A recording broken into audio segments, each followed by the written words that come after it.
and then start the webinar.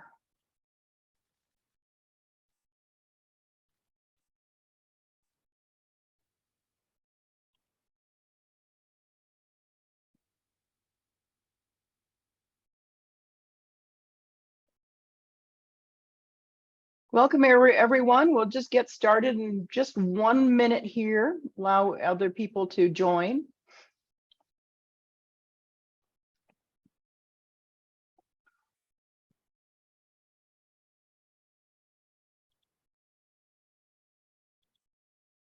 Okay, why don't we go ahead and get started. I'm Jerry Deniston. I am with the Small Business Development Center here at Maricopa Community College District, and with me is your speaker today, Carol Leisurepool.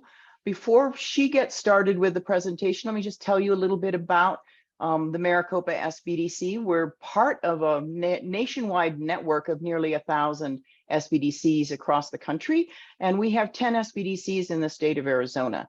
Maricopa SBDC is the largest of those 10 with about 15 counselors here.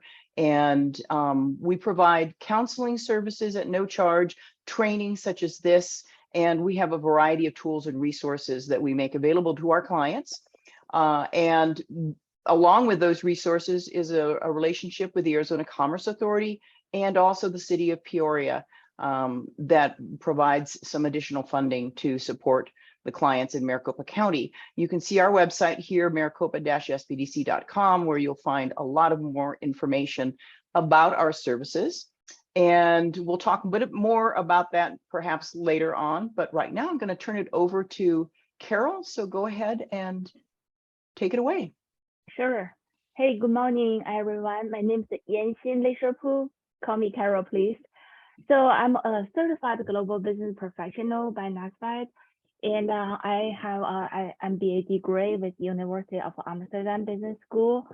And before I joined SBDC, I had personal, experiences for doing international trade between America, Australia, and Canada, Europe, with the Southeast Asia countries. So I'm very glad to meet you guys here today, and then to start today's topic. So today we are going to talk two things. One is the free public results available for you to use to find your duty, okay, tariff. And the other one is a formula which I found out is very useful for exporters or importers, whatever business you are doing, to calculate your cost.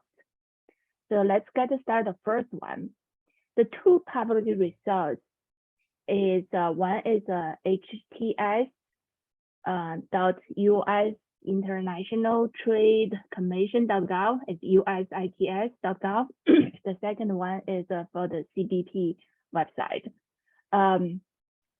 Let's look at this first. HS code. So a lot of people came to me in the past few years and asked me what is my product's HS code, and they don't know what is HS code. HS code is short for Harmonized Tariff Schedule Code.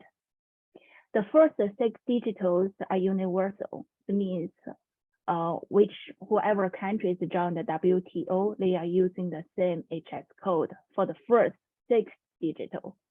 And from the 7th to the 10th digits are variable by each country.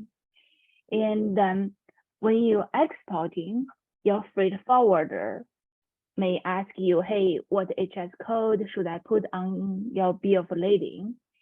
And then you don't know how to answer it, right? After today's webinar, you will know how to answer the questions because you will know a free tool to find it out by yourself. And then, of course, how much tariff your buyer is going to pay, it depends on the other countries, like the destination countries duty charge. And today's the webinar, the website I'm showing you is being used by import products into America. This is this HTS website is powered by United States International Trade Commission. So you will see more free tools on the website itself. I'm going to give you an example to start it, to show you how you can find the right HS code. I put a example like a golf bag. For example, you want to import a golf bag into America. And once you open the website, you go to your Chrome or IE, you type the link into it, and you will find the first page here. And then under the HTS search, you put a golf bag and you click search. And then this page will be show up. This page you will see on the left-hand side that search result 76. And then it will be very confused, like which one should I use, right? A lot of time I just go one by one to see what is that is, which one is more close to what I'm going to import. And in this case, in this example, luckily, when I wrote down this search results, I found this code, which I marked right. I circled with the right is 420491 1000. It said golf bag. When you have other examples, when you search other products, it may not give you the exact name. Then you need to read the descriptions, which one is more close, like they call the core part, like CORE, core part, which is more close to the product you want to import. That is HS code is the one you should select. And then let's back to the example, this golf bag. I select this 420491 and 1000. Once I click it, on the right-hand side, the middle part will have this show up. If it's all the numbers, all the explanations, you probably don't know what it's talking about. And then let's just go one by one. This heading or subheading, the first 6-digit code, 420491, as I said, is universal. It's also being used by other countries. And then the 10 behind it is being used in America to tell you what is the 10 is. And then it said article description golf bag. So it means generally that like if you think this is a golf bag used for golf, and then this should be under it, under this category. And then it said you go right, it said unit of quantity is numbers. It means the duty was applied per number, like 1 golf bag, 10 golf bags. So that is the duty being counted as a unit. And then you see the right-hand side, the rate of duty, and the general rate, 4.5%. And then there is a small 1, which I circled out. And then you go to write a special and the column 2. You might confuse now because you don't know which one you're going to use, right? Let's go step by step. The 4.5% means in general, the countries who does not have a special agreement with America, which is applied. And the country who has a special agreement with America will use a special rate, which is on the right one, set special. Free, set AU, BH, CL, and what does this mean? I will show you later in the next slide. So it means whoever does not have a special agreement with America, your import rate is 4.5. And then what is the small 1? Like you see, I red circle it. What does that mean? Once you click it, I tell you to read 99038803. I will show you later as well. So, and I also have a column 2. It shows the import duty is 35%. So from this first page, you got all these information. And then you just will be questioning yourself, what does this all mean? And the country I'm import, what is that? What's the rate I should use? And let's go to next slide. So when I click the small one, it tells me to read 99038803, right? And then I just put this 990388 on the research bar. When I research it, it said here, the duty provided in the applicable subheading plus 25%. And then what is the size? Actually, this is the article applies to China only. If you read the whole thing, except that blah, blah, blah, blah, blah. So the whole thing basically telling you in the general session, and then out of the general session, if the golf bag was produced in China, it's made in China, you need to have 25% more duty on top of the 4.5%. So means if your golf bag is from China, you are seeing 29.5% import duty, like a tariff on top of it.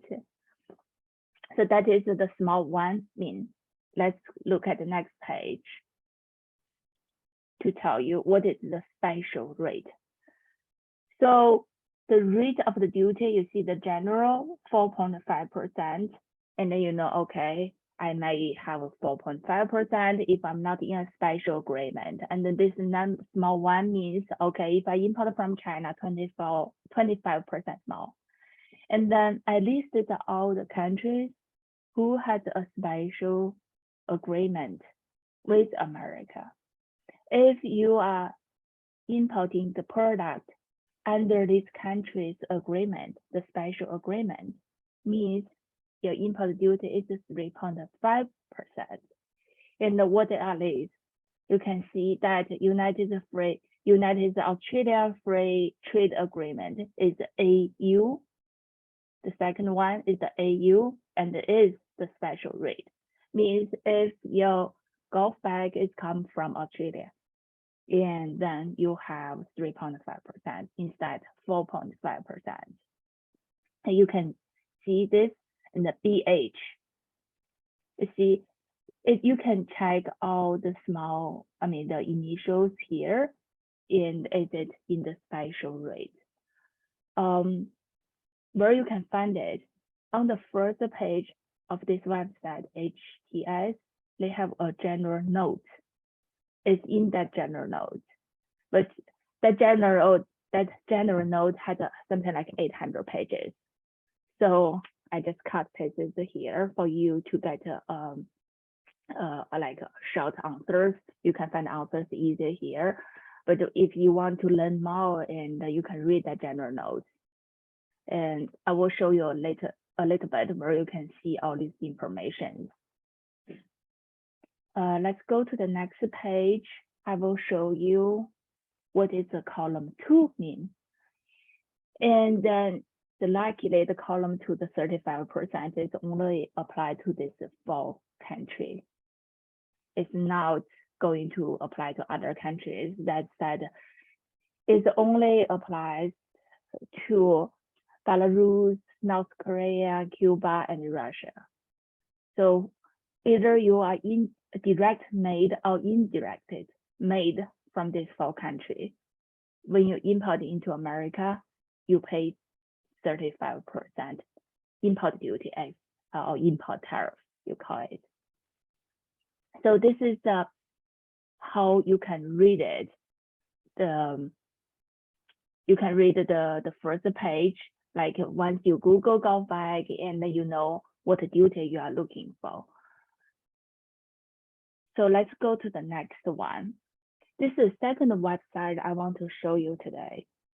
So when I try to understand if I have a golf bag from a country, and do I use a special rate or do I use a general rate? I'm all kind of like confusing.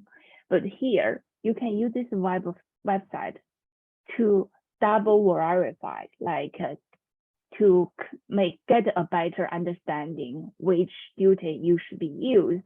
if you want to. Okay, this is the ruling in .cbp.gov. So on this website, if you put a golf bag, it gives you all kinds of explanations and also give you some case studies, like why this is the duty and when it happens. Like I give example, you search golf bag, it will show you. I started to buy the latest, like the newest first. You can see the latest ruling applied to this golf bag is July 7th, 2021. And then if you just click it, it will show you this. It tells you what happened. And also this is the right-hand side that give you a letter or case, what happened with someone, a question about this duty, and they are writing a letter to the judge, and then they got a reply and said, hey, this is what we decided. So one of the this is the case study is a guy who imported a golf bag from China, and he doesn't feel want to pay the 25% duty more and the extra duty, and he write a letter to a superior court, and the judge replied to him, tell him based on this, and then we started your case, and this is what it applies. So it gives you all kinds of cases what happened to some other importers under this is this HS code or under this commodities name. If you want to know what happened with others who file a claim, you can use this website to see, and also have rulings what happened, when it happened and why it happened. So it's very good resource if you want to really study what's going on with your product. For this golf bag example, you can see all kind of things happened on the different days. So it's a good resource for you to get extra, I would say, knowledge. This is the two website I want to show you today, how you can find the right HS code. Again, this HS code only applies to the importer who, not H code, sorry, this duty ratios, the rate is only applies to the importers who want to import the products into America. If you are exporting from America to other countries, the first six digits are the same. It applies to other countries, but the 7th to the 10th, you need to ask your importer, like your buyers, check it out for you. And the duty will be variable. It depends on the importing country. The destination country might apply different ratios. The next slide. I am going to show you the formula for a cost calculation. This is applies to the both import and export. You can use it to calculate your import cost. You also can share this one with your clients to tell them, hey, this is how you can use to calculate your cost, like their cost, or you can use it to calculate the destination price and to make the right decisions how much you want to sell.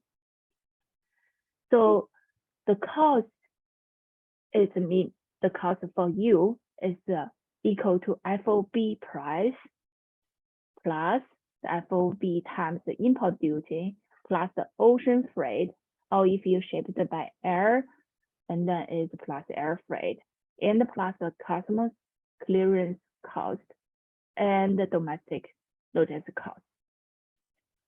So what is the FOB price? Let's give you a more clear understanding. FOB price is a freight on board. It's not you loaded onto a truck, that's FOB. No, in international, if we say FOB, it means it's loaded on a ocean, I would say like a ocean carrier, like a vessel, a boat, or on an airplane. It means all the cost from the manufacturer to until you put it on board of the ocean carrier, all the costs are covered by the seller. For example, you are selling a golf bag from America to Japan. Just example. The FOB price for you is you buy the golf bag from Flystar. Just example. And you have to carry this golf bag all the way to Los Angeles or Long Beach. And you have to pay for all the customs clearance cost at the LA port, Los Angeles port, until this golf bag is on the sea carrier, ocean carrier, until this golf bag on the vessel. So all the cost is under your account, and that final number is your FOB price. So the same applies to you import from other country. You import a golf bag from Japan. So the FOB price for you is the price which your seller gives to you after this golf bag loaded on the ocean carrier, on the vessel. So please understand the FOB I'm talking about here is international FOB. I found out that a lot of American companies talk FOB is totally different. They talk about, I loaded into the truck, I give you FOB price. That is different FOB we are talking about. I'm not saying that is wrong, but in international, like INCO terms, 2020 international commercial terms, FOB only applies to the for import exporting for international only applies to ocean freight involved. Like you put a product on the ocean carrier, we call it FOB. It means on the way leaving the country. So your FOB price, where you get it? If you're importing, you ask your seller, hey, give me FOB, a Japanese part, right? You just ask them, like, I need a FOB Tokyo, for example, like I need a FOB price. That FOB means everything inside of Japan is covered by him. That is the price you are using. And then that is how Americans use to calculate they use as a basic price to calculate your duty. So FOB times import duty. For example, I'm giving to you, you use a FOB price times the import duty. That is the tariff you are going to pay when you import it. Same applies to when you export. Your buyer may ask you, hey, what is your FOB price? You give them FOB Los Angeles. Then they will use your price times their import duty to calculate their cost. Okay, and then you need to plus the ocean freight. Well, where you find it? Contact a freight forwarder. The freight forwarder is like the international logistic companies. They normally can give you a rate, right? It's either a 20-foot container or like a 40-foot container. Sometimes you are not able to use a container because that will be carry a lot of bags, and you only can do one bag or two bags. You might use shipped by air, like you want to use FedEx or UPS, then that is the air freight, which I put here. And the next one is the customs clearance cost. How you can find that out? You need to contact a customs broker, or you can, if you have I would say like a bigger size of freight forwarder, like you have a freight forwarder house, which they may have a customs broker in that working for them already. So they will give you a cost. Normally they charge per bill of lading, like one time pre-bill of lading, they are charging a fee. Can you do it? The answer is no. So the American government requires only the certified customs broker allowed to do the customs declaration. So when you import something into America, you have to use a customs broker to report, to do the clearance for you. So are you able to avoid that fee? Unless you're doing like a 1 or 2 bags, very little, like as long as you are buying or selling the volume less than $800, you can avoid that. You can just forget about that cost. If you have anything like a little bit more volume, the total volume is more than $2,500, you need to have a customer broker to do the customer clearance for you. And then that is the fee you need to calculate. So where you can find that, if you don't have a customer brokers with you, or you don't have anyone working with you, you can always come back to me. I can give you some referrals, so you can find out how much it costs for you to pay for that. Normally it's not much, like $200 or $300 per bill of lading. So next one is the domestic logistic cost. Well, that is easy to understand. You imported from other country, the products will be arrived at the port. The same thing applies to your buyer. The product arrived at the seaport. So from the port to the destination or to the warehouse, that is the logistic cost. So that is how much you that's the price you need to talk to the trucking company or logistics company who is handling the domestic logistics for you. Okay, so here I give an example for you to understand how this works. You import 10 golf bags from China. Yeah, so how much is your cost? You use $100 as a unit price. So the people who selling you, they said, hey, my FOB price is $100. So your 100 times 10 is the unit, right? And plus the duty. Earlier we checked out that the golf bag, if you want to import from China, the import duty is 29.5%. So it's 100 times 10 is the cost, FOB cost. And this 1,000 times 29.5% is your duty. It's your import duty or import tariff. And then plus the cost, which you found out that like, oh, only 10 golf bags, it doesn't worth for me to rent a container. I'm only ask FedEx, sorry, not Federal, it's a FedEx or UPS or US Post Office to send it for me. They are charging $125 per bag, right? This will be your cost for the ocean freight, or here called the air freight. It's 125 times 10. And the customer clearance cost, yeah, after I talked to my freight forwarder and then they gave me a price, said, hey, $6 enough, I put it here. And since you are use FedEx to do the I would say like the carrier, they carry for you, therefore you don't have the domestic logistics cost because they deliver in the door, like door to door. Okay, so in this case, your domestic logistics cost is 0. So you add up together is 2,605 is your total cost for the 10 golf bags. So each bag is $260. And then what it means, this is the cost to you.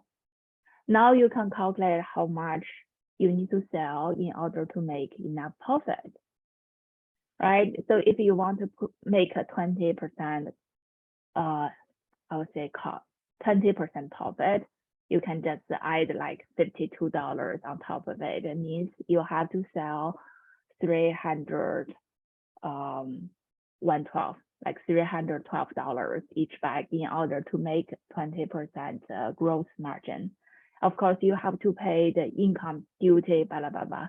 that is, well, I mean, with this price, that will help you to understand how much is your cost and how much you need to sell in order to make enough profit. So this is applies to the exporters. When you export, you want to know how much you want to sell to your buyers. So you use this formula, and instead to use your FOB, you use this formula. You put your FOB price there, and then you ask your buyer, hey, how much duty you need to pay on top of this if you buy from me? They give you the import duty, and you can check the ocean freight by yourself because normally freight forwarders do two ways, right? You can check from LA to Tokyo. Also, you can check from Tokyo to LA. So you can get the freight, and then you can know the customer clearing cost. Just ask your buyer how much is the customer clearing cost, and then you will know. Add up together, you will know the cost to your buyer. Then you can compare the other competitor selling price. You can adjust your selling price by yourself. So this formula, I would say it works for two ways. It's very easy to remember. It may just take you a little bit time to find out the ocean freight and the customer clearance cost. And the good thing is that I found out a lot of America freight forwarders, especially the big ones, they have different divisions in different countries. Means all they have like business partners working with in other countries. You work with a freight forwarder in America, they will be able to assist you to find out the cost in your destination. So we'll help you to understand the cost for when you're exporting. It will help you to make the right decision how much to sell, because you don't want to sell your product too expensive, and then that will limit your sales quantity, right? You also don't want to sell like $1 for 80 cents. If your product is worth more money, should have a premium profit on top of it, you want to know yourself. So this will be help you to control the price. This is the example I'm having for the formula for the cost calculation. If you have any questions, just feel free to let me know. So this is the last slides I'm showing you today. And if you have any questions, please feel free to ask me now. And our next webinar is October 19, and then that will be, sorry. Actually, the next one is November 2. November 2. Sorry 2. about that. Yeah. Let me see. I saw a question there.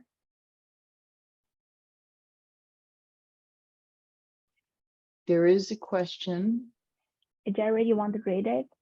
Yes, if a US-made product uses materials from another country, Germany or Italy, is there a credit for duty paid to bring the materials into the US if the product is then shipped to a third country? So the materials are coming from Germany or Italy, and then once the product is made, it's being shipped to another country. Well, I would say, in general, you don't need to pay the duty.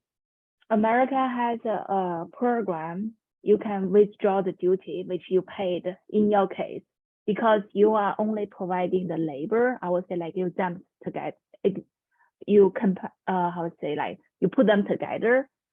So they call the duty withdrawal program. So that is also, I mean, it depends on what material you're talking about. Like if you 100% in the material you got from Germany or Italy, if it covers 90% of the product, and it's not, it's also like 90% of the material is coming from other country, and then you do the components here, like you use the labor to put them together, and then you export to a third country. Normally, in that case, you don't need to pay any import duty on the materials because you are only doing the labor part. However, if you are import the part, it's not the core part, like the main part of the product. You only import from like 40% of the material from Italy and Germany, and then the core part is come from America. Then you need to pay the duties. So they have a definition like that. For example, you import tires, and then you import all kinds of metals to make a car. The engine is come from America. The other part is from Italy or Germany. And when you put the car together, you export the car to Canada. Well, Canada is not a good case because Canada and America have a trade agreement. You don't need to pay any duty for that. However, for the part you import from Germany and Italy to use on this car, you have to pay duty. So I would say let's put it two ways. If you import more than 90% of the final product, the material from Germany and Italy, normally you are qualified or you're eligible for the import duty withdrawal program. You can draw your duty back, means you don't need to pay. But if the material you import from Germany and Italy is not the core product of your final product, you have to, when you export to the third country, you have to pay for it. And another thing you can use, another program you can join in your case is tax-free zone, tax-free zone. You can assemble all the parts together, a tax-free zone. And in that case, you can postpone paying the raw material duties, will freeze, will also like is unfreeze a lot of cash flow for you, means like you don't need to pay the duty in advance.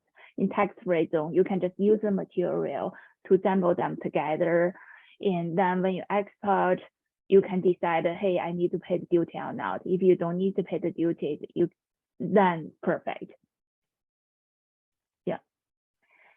This is called a tax withdrawal.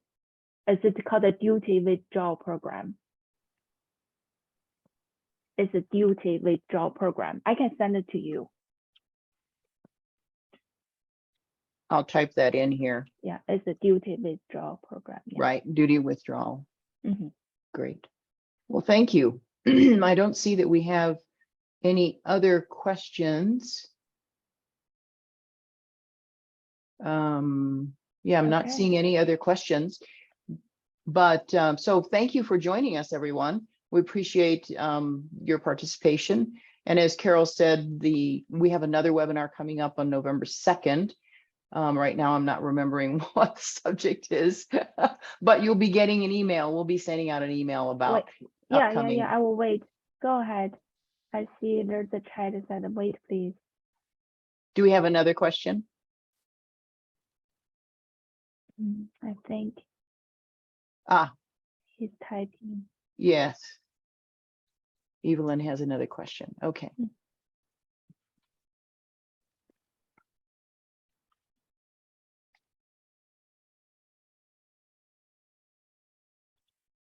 I could open up the mic and let you ask the question if that's preferable, because we don't have that many people on. So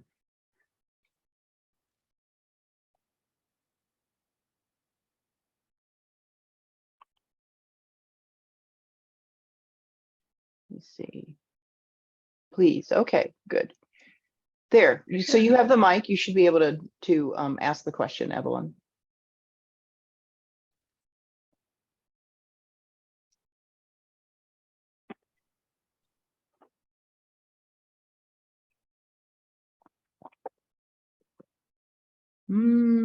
Maybe that didn't work that way. Okay, let me try another way. There. Can you talk now? Just unmute yourself. I think Yes. so. Can you hear me? Okay, Yes. hi, thank you. So with duty, is it reciprocal? Like if you know, I look up the duty for a particular type of product for, let's say Germany. If to get the product in, if it's 4.5%, is it the same going out from the US? No, it's different. So if you import a material from Germany, you pay 3 to 4%, right? Duty when you import, you're paying it. When you export, in your case, you're exporting a final product. So when you're exporting the final product, you need to show to the customers how much of the material you are using on the final product. So it's a little bit complicated layer. For example, you imported 10 units from Germany, but only 7 of the units would be on the final product. So the product, the duty withdrawal is only applied to the 7 units which you are using on the final product. The 3 units which you left over, either you import it as normal as a spare part for you, or you can claim as a waste. Of course, you need to show to the customers it's indeed wasted. So that duty withdrawal is based on the final product you export. It's not based on how many or how much you import. I understand. So if it's a different company or country that, let's say it's England, to get a feel for what the product what the importer would have to add to the product to make sure that the selling price is appropriate. Would I look up the rate of importing into the US from England? Is that reciprocal? That part reciprocal? I don't understand your question, sorry. So if I'm making a product in the US and the product is being shipped to England and there's no material, would there still be the duty withdrawal for England? And then how would I calculate the duty from US to England for the finished product? Okay, so I understand, like, you import material from Germany and you assemble it here and you export the final product to England. I would say, like, in principle, you don't need to pay any duty for anything. Okay, and then the person you are making a money based on labor because you assembled it together here. Okay, okay, get that. That's great. So then the person that's from England, let's say it's a high duty, like 11% or something like that. No, the person who imports in England, your buyer in England, they can do 2 things. They can claim the certificate of origin is from Germany instead of the certificate of origin is America. It's made in US, means you assemble it together. You can put on assemble it together, but all the material is from Germany.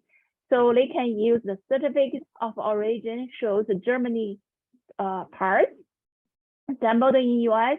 I believe they can claim the certificate of origin. I mean, the product origin is Germany. Again, it depends on the percentage of the material on the product. I see. Okay, that's interesting. Okay. Yeah. This is really complicated. So is there are there consultants to help with this type of Oh yeah, you can join. I mean, Jerry said from the very beginning, you can go to our website. If you need talk about that, we can set up I would say like a one-to-one counseling I will see if I can answer your questions. If you need like a consultant for this, I think a freight forwarder, I would say the knowledgeable freight forwarder can answer your questions as well. So if you aren't currently a client of the SBDC, Evelyn, just register for assistance at no charge at maricopa-sbdc.com.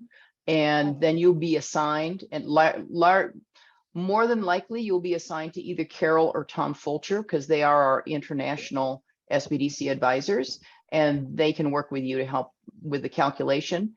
But Carol can also send you, once you've registered, she can send you the names of a few freight forwarders that she knows are qualified to assist you.